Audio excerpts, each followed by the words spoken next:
In our top story, a confidential report to the United Nations Security Council accuses Rwanda of recruiting and training Burundian refugees with the goal of ousting Burundian President Pierre Nkurunziza.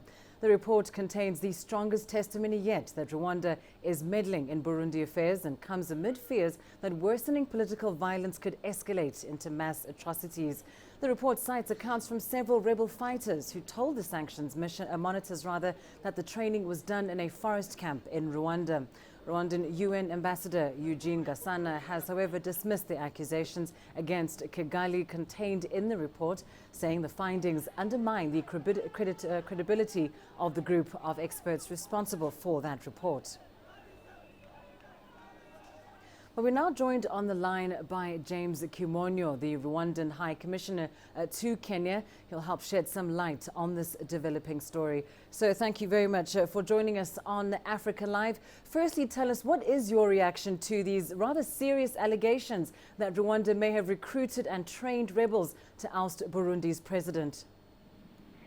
Well, I haven't received or seen the report itself, the one that we refer to as the confidential report. But in any case, the allegations that Rwanda is arming or supporting any rebel movement against the regime in Burundi is not true. Absolutely not true. Because Rwanda has an interest in doing so.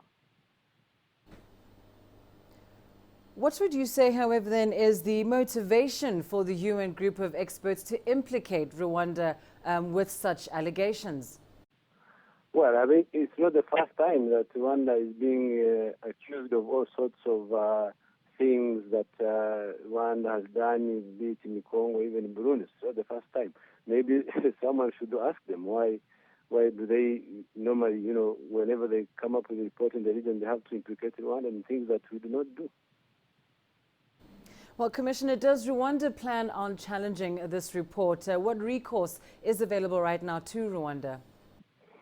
I mean, it is within our rights to challenge anything that's, arranged against our country. And if this comes out in whatever form or whatever detail, I think we are ready to respond and actually challenge the content of the report.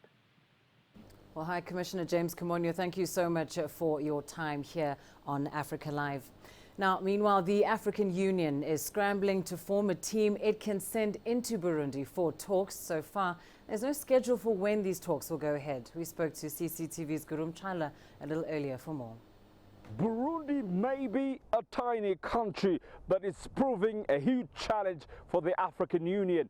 It was among the first to question whether President Pierre Nkurunziza should run again. It very quickly threatened sanctions, and it also broke new ground with the proposal to send in peacekeepers. None of that has worked.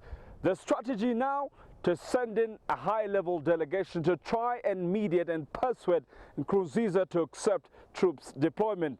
As of Thursday, the African Union still had not finalized on who will go on or when. And what they will talk about in Bujumbura is in question too.